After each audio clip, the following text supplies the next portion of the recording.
आज हम पढ़ेंगे कक्षा 11वीं, विषय भूगोल, पृथ्वी की उत्पत्ति। तो पृथ्वी की उत्पत्ति के संबंध में विभिन्न प्रकार के सिद्धांत प्रस्तुत किए गए, जिनमें से आज हम पढ़ेंगे पहला सिद्धांत, कांट की वायव्य राशि परिकल्पना। तो पृथ्वी की उत्पत्ति की कहानी बहुत विचित्र है। संसार के विद्वानों ने पृथ्वी के जन्म के संबंध में और उसकी कहानी के बारे में अलग अलग ढंग से अपने विचार को प्रस्तुत किए हैं, जिन्हें हम संक्षेप में सी, एल और सीएम के नाम से जानते हैं। सी का मतलब है यहाँ पर इमैनुअल कांट, एल का मतलब है लाप्लास और सीएम का मतलब है चेम्बरलेन और मोल्टेन।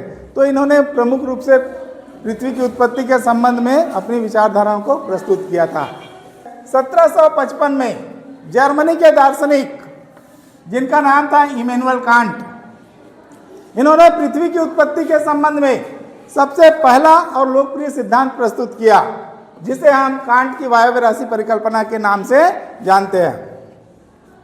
कांट का मानना था कि ग्रहों की उत्पत्ति निहारिका अर्थात नेबुला से हुई है।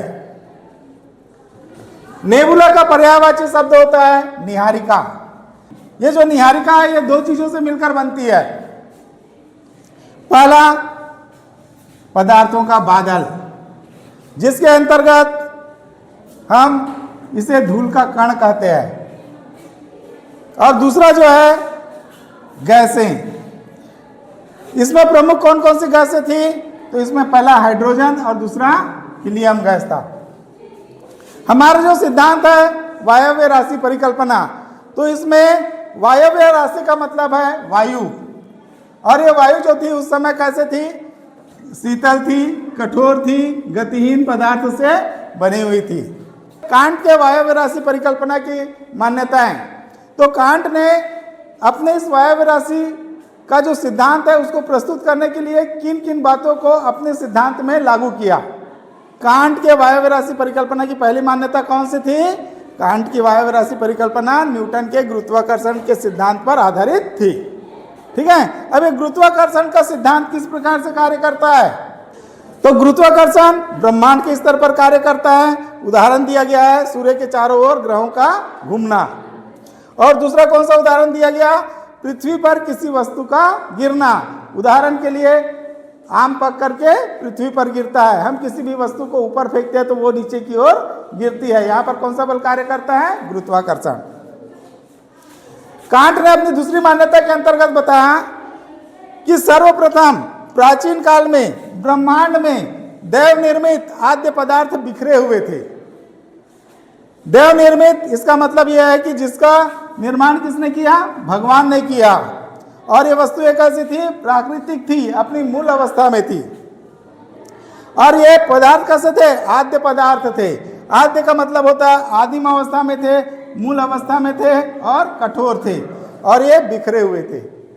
मान्यता है तीसरा, प्रारंभ में ये पदार्थ अत्यंत कठोर, शीतल और गतिहीन थे।